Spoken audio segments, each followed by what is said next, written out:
Hello नमस्ते तपाईहरुलाई मेरो युट्युब च्यानलमा स्वागत छ। आज हामीले एमएस वर्ड माइक्रोसफ्ट अफिस वर्डको बारेमा सम्पूर्ण जानकारीहरू गराउनेछु यो भिडियो मार्फत। अब यसमा हामीले आज हाम्रो लगभग थर्ड क्लास हुन्छ। थर्ड क्लासमा अब हामीले जस्तै फर्स्ट क्लासमा एमएस पेन, त्यसपछि अब हामीले टाइपशालाहरू टाइपिङ भयो। टाइपिङ पछि बल्ल अब हाम्रो पालो आउँछ माइक्रोसफ्ट अफिस वर्डको। माइक्रोसफ्ट भनेको एउटा कम्पनीको नेम भयो। त्यस्तै अब त्यसमा फर्स्टमा हामीले पढ्नु भनेको माइक्रोसफ्ट अफिस वर्ड। यो माइक्रोसफ्ट अफिस वर्ड भन्छ यसलाई। अब यसमा पनि तपाईको भर्जनहरू छुटै पाउँछ। सबभन्दा पुरानो भनेको 2003, त्यसपछि 7 आयो, त्यसपछि अब 10 आयो, 13 10 16 आयो, त्यसपछि अब 19 आयो, 2021 2022। हरेक वर्ष हरेक इयर हाम्रो के हुँदै जान्छ त यो वर्डको भर्जनहरू माइक्रोसफ्ट अफिसहरू अपडेट हुँदै जान्छ। अहिले हाम्रो चलेको 365 पनि छ माइक्रोसफ्ट अकाउन्टबाटै बनेको। अब यसमा फर्स्टमा अब हामीले वर्डहरू कसरी खोल्ने, के को लागि युज गर्ने त? अब माइक्रोसफ्ट अफिस वर्ड भनेको खासमा हामीले अफिसमा डकुमेन्टहरू टाइप गर्नु पर्यो, लेटरहरू लेख्नु पर्यो, एप्लिकेसनहरू बनाउनु पर्यो, बुकहरू टाइप गर्नु पर्यो। त्यस्तै अर्को अब हामीले यसमा अब थेसिसहरू बनाउनु पर्यो। त्यसको लागि सिम्पल डिजाइनहरू गर्नु पर्यो। त्यसको लागि माइक्रोसफ्ट अफिस वर्डको हामी युज गर्छौं हामी। अब यसलाई ओपन गर्ने तरिका, फर्स्टमा अब हामीले ओपन गर्ने तरिका धेरै छ। जस्तै यहाँ छ सर्च बार। यो सर्च बारमा गएर हामीले वर्ड भनेर सर्च गरेपछि यहाँ वर्ड भनेर आफै देखाउँछ। यहाँबाट पनि हामी के गर्न पायौ, जस्ट माउसको लेफ्ट क्लिक गर्ने र यहाँ टेम्प्लेटहरू हेर्न सक्नुहुन्छ तपाईहरुले। अब हामीले अहिले चाहिँ नयाँ डकुमेन्ट चाहियो भने ब्ल्याङ्क डकुमेन्टमा लेफ्ट क्लिक गर्नु पर्यो। त्यस्तै अर्को तरिका भनेको यहाँ छ स्टार्ट भनेर, स्टार्टमा क्लिक गर्नुभयो भने यहाँ माथि सर्च गरे पनि हुन्छ वा सो अलमा क्लिक गर्नु। सो अलमा क्लिक गरेपछि तपाईको एप्लिकेसनहरू यहाँ चाहिँ देखाउँछ सबै। यहाँ यताबाट पनि देखाउँछ वा हामीले ब्याक गर्ने, ब्याक गरेर यसमा यहाँ पनि देखाउँछ एप्सहरू। मानौ अब हामीलाई अहिले वर्ड चाहियो, वर्डमा लेफ्ट क्लिक गर्ने र ब्ल्याङ्क डकुमेन्टमा लेफ्ट क्लिक गर्नु पर्यो। अब आउँदै आएन भने सबभन्दा इजी तरिका भनेको किबोर्डबाट भनेपछि विन्डोज प्लस आर गर्ने। विन्डोज आर गरेर हामीले यहाँ चाहिँ अब WINWORD विनवर्ड लेखेर के गर्नु पर्यो त इन्टर गर्नु पर्यो वा ओके मा माउसको लेफ्ट क्लिक गर्नु पर्यो र ब्ल्याङ्क डकुमेन्टमा क्लिक गर्ने। यति गरिसकेपछि अब हामीले यसलाई अब यहाँबाट जस्तै अब माथिको यहाँ छ अब होम इन्सर्ट, यसलाई चाहिँ मेनु बार वा टाइटल बार भन्ने गर्छौं हामी। त्यस्तै यो भनेको हाम्रो पेज भयो, यसलाई पेज र यो मेनु बार टाइटल बार भन्दा यो तलको जति पनि यो भागहरू छ यसलाई हामी रिबन्स बार वा अप्सन बार पनि भन्छौं हामी। र यो भनेको हाम्रो डकुमेन्टलाई तलमाथि भर्टिकल स्क्रोल गर्ने, यो भनेको के हो त होरिजेन्टल स्क्रोल गर्ने। प्लस भनेको पेजको जुम इन गर्ने, माइनस भनेको के हो त पेजको जुम आउट गर्ने। नर्मल भनेको कति हुनु पर्यो त 100% र यो मिनिमाइज यो मैक्सिमाइज यो भनेको के हो त क्लोज गर्ने काम गर्छ। ल अहिले अब हाम्रो यहाँ छ रुलर, यसलाई स्केल भन्छौं हामी। रुलर अहिले हाम्रो यहाँबाट यहाँसम्म छ। यसको अर्थ के भयो, यो मार्जिन छ गरेको, यो स्केल भन्दा लेफ्ट साइड, यो स्केल भन्दा राइट साइडमा लेख्न मिल्दैन। अब फर्स्ट डेमा अब हामीले यति कुराको बारेमा पढ्छौं हामी। जस्तै फर्स्ट डेमा अब हामीले वर्डहरू ओपन गर्नेदेखि लिएर कलर सलर गर्ने कामहरू हामी सिक्नेछौं हामी। यसमा मैले यहाँ चाहिँ के वर्डहरू टाइप गरे मानौ यो वर्डहरू टाइप गरे। अब यसमा हामीले टाइप गरिसकेपछि अब हामी ठुलो सानो कलर जे गर्नु पर्यो त्यो गर्नको लागि फर्स्टमा अब हामीले के गर्नु पर्यो त सिलेक्ट हुनु पर्यो। सिलेक्ट नगरिकन केही पनि युज गर्न मिल्दैन। फर्स्टमा यसलाई के गर्नु पर्यो त सिलेक्ट हाल्नु पर्यो। जतिमा युज गर्नु पर्यो त्यतिलाई के गर्नु पर्यो सिलेक्ट। सिलेक्ट गरिसकेपछि यहाँबाट हामीले स्टार्ट गर्नु पर्यो यो अप्सनहरू। जस्तै यहाँ छ ए माथि छ ट्रायंगल गएको, यसले चाहिँ ठुलो बनाउने काम गर्छ। अर्को यहाँ छ ए छ तलपट्टि छ ट्रायंगल गएको, यसले स्मल गर्ने काम गर्छ भनेको डिक्रिज गर्ने। त्यस्तै यो दुईटामा क्लिक गर्यो भने यता हाम्रो नम्बर पनि घटबड हुँदैछ। यो भनेको फन्ट साइज भनेको डाइरेक्ट नम्बरबाट साइजहरू चुज गर्न पाउँछौँ हामी। वा यसमा क्लिक गरेर डाइरेक्ट लेख्न पनि पाउँछौँ। यहाँ गएर हामी लेख्न पनि डाइरेक्ट पाउँछौँ किबोर्डबाट। त्यस्तै अर्को यहाँ छ फन्ट। मानौ यो लेखेको डिजाइन मन परेन, यसको अब टेक्स्टहरू फन्टहरू चेन्ज गर्नु पर्यो भने यहाँ फन्टमा गएर पनि हामीले यहाँबाट सब पुरा कुराहरू चेन्ज गर्न पाउँछौँ यहाँबाट। त्यस्तै यसलाई सिलेक्ट गरेर पनि किबोर्डबाट एरो कीबाट अप डाउन लेफ्ट राइट पनि युज गर्न पायो। अर्को यहाँ छ बी भनेको बोल्ड गर्ने। यहाँ पनि एरो लाने बित्तिकै यहाँ चाहिँ बोल्ड भनेर सो हुन्छ आफै। यसको किबोर्डबाट पनि कन्ट्रोल बी छ देखाएको। आई भनेको इटालिक होरिजेन्टल गर्ने काम गर्छ। त्यस्तै अर्को अब हामीले आई भनेको इटालिक भयो, यु भनेको अन्डरलाइन, बी भनेको के भयो त बोल्ड भयो। अब स्ट्रिक भनेको यसले चाहिँ मानौ मलाई यति भालाई मिस्टेक भएको काट्नु पर्यो यहाँबाट युज गर्न पायो। र यसलाई अब हामीले जहाँबाट युज गरेको फेरि त्यसमै गएर हटाउन पनि पाउँछौँ हामी। जस्तै यो स्ट्रिकलाई हटाउनु पर्यो, यहाँ क्लिक गऱ्यो भने हट्छ।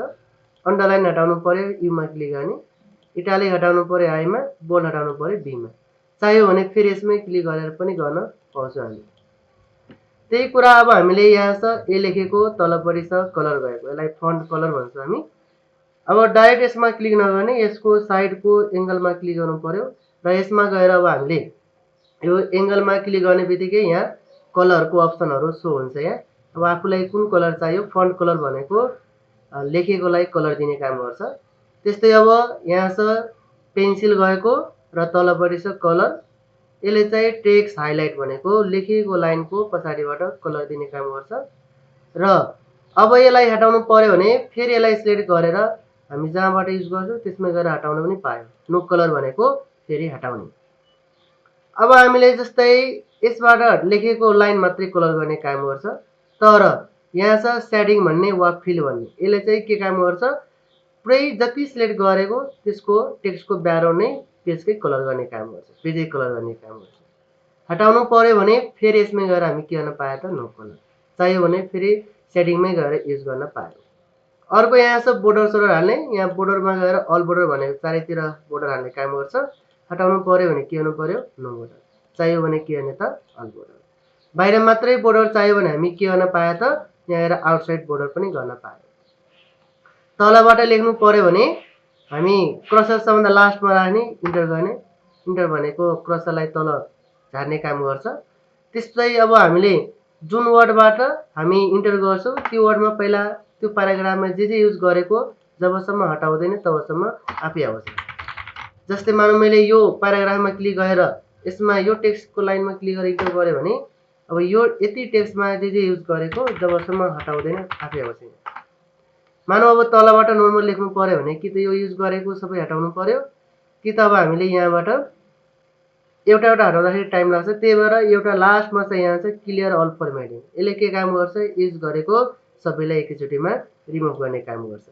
यो हाइलाइट गरेको मात्रै जाँदैन, हाइलाइट गरेकोलाई पनि हामी हाइलाइट गरेको हटाउनु पर्यो भने जस्तै यो सबैलाई सिलेक्ट गरेर हामी क्लियर अल फर्मेटिङमा क्लिक गर्ने, हाइलाइट गरेको जाँदैन, यसलाई चाहिँ फेरि यसमै गएर के गर्न पायो, नो कलर। एकदम इजी हो। यो सबैलाई सिलेक्ट गर्ने, यहाँबाट युज गर्दै जाने, यसले इन्क्रिज गर्ने, ठुलो बनाउने, यो सानो गर्ने काम गर्यो। त्यस्तै यसले चाहिँ कलर सलर गर्ने काम। यो भने के हो त फन्टहरू चेन्ज गर्ने। बी भनेको बोल्ड, इटालिक, अन्डरलाइन, स्ट्रिक भनेको मिस्टेक भएको काट्ने। त्यस्तै अब यहाँबाट टेक्स्ट कलर, फन्ट कलर, यसले चाहिँ फन्टलाई कलर दिने काम गर्छ। त्यस्तै यसले चाहिँ के गर्ने त हाइलाइट गराउने काम गर्छ। अब यसलाई हटाउनु पर्यो भने फेरि सिलेक्ट गरेर हामीले यहीबाट गर्न पायो। नो कलर भनेको फेरि हटाउने। मानौ अब सेन्टर राइट लेफ्टमा लानु पर्यो भने जस्तै यसलाई अब सेन्टर राइट लेफ्टमा लानको लागि हामीले अब क्रसर मात्रै राखेर पनि यहाँबाट लान पाउँछौँ हामी, सेन्टर राइट लेफ्ट। वा हामी सिलेक्ट गरेर पनि युज गर्न पायौँ, सेन्टर राइट लेफ्टमा लाने। त्यस्तै अब यो सबैलाई नर्मल गर्नु पर्यो भने सबैलाई सिलेक्ट गर्ने, यहाँबाट क्लियर अल फर्मेटिङ छ, यसबाट हटाउन पायो। त्यसपछि अब हामीले यहाँ छ यो बुलेट हाल्ने, यो नम्बर तीनटा युज गर्ने प्रोसेस भनेको एउटै हो। कि त बुलेटहरू फर्स्टमै ल्याउनु पर्यो, स्टार्टिङमै यहाँबाट बुलेट ल्याउन पायो, कि त अर्को तरिका भनेको जबसम्म बुलेट हटाउँदैन आइरहन्छ आफै। अर्को तरिका भनेको हामीले कि त सिलेक्ट गरेर के गर्न पायो त यहाँबाट बुलेटहरू युज गर्न पायो। अब बुलेटहरूलाई हटाउनु पर्यो भने जबसम्म बुलेट रिमुभ गर्दैन आफै आइरहन्छ। इन्टर गर्ने बित्तिकै अटोमेटिक आउँछ। यसलाई हटाउनको लागि कि त किबोर्डको ब्याक स्पेसबाट काट्नु पर्यो कि त हामीले के गर्नु पर्यो त जहाँबाट युज गरेको त्यसमै गएर हटाउने हो, नन भनेको हटाउने। वा यसलाई सिलेक्ट गरेर पनि फेरि यहाँबाट नन गर्न पायो। नम्बर पनि युज गर्ने तरिका यही हो। रमनङ एबिसिडी यहाँबाट नम्बर हाल्न पायो, यहाँबाट पनि नम्बर हाल्न पाउँछ र यहाँ इन्टर गर्ने बित्तिकै आफै आउँछ। अब हामीले यति कुरालाई किबोर्डबाट पनि गर्न पाउँछौँ। जस्तै कन्ट्रोल प्लस ए भनेको अल सिलेक्ट हुन्छ, सिटिआरएल प्लस ए भने के हो त यसले के काम गर्छ अल सिलेक्ट गर्ने हैन। त्यस्तै अब सिटिआरएल त्यसपछि यहाँ प्लस बी यसले के काम गर्छ त बोल्ड गर्ने काम गर्छ। सिटिआरएल प्लस आई भने के हो त इटालिक गर्ने काम गर्छ। त्यस्तै अब Ctrl plus control plus you भने के काम गर्छ यसले अन्डरलाइन दिने। त्यस्तै अब सिटिआरएल प्लस अर्को ई भनेको सेन्टरमा लाने काम गर्छ। सिटिआरएल प्लस एल भने के काम गर्छ त लेफ्ट साइडमा लाने। त्यस्तै अब सिटिआरएल प्लस आर भने के हो त राइट साइडमा राइट एलाइनमेन्ट गर्ने काम गर्छ। त्यस्तै अर्को यतापट्टि ल control plus shift plus greater than यसले के काम गर्छ इन्क्रिज फन्ट वा वर्डलाई के काम गर्ने ठुलो बनाउने। सिटिआरएल प्लस क्लोजिङ ब्राकेट यसले पनि सेम काम गर्छ इन्क्रिज फन्ट गर्ने।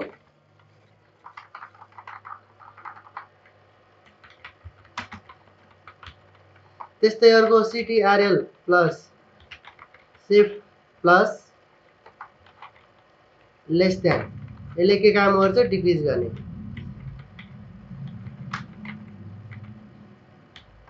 त्यस्तै सिटिआरएल प्लस ओपनिङ ब्राकेट यसले पनि सेम काम गर्छ।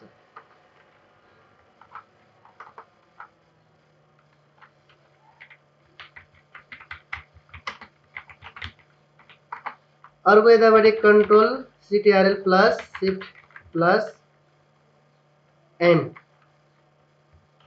यसले के काम गर्छ त क्लियर अल फर्म्याटिङ।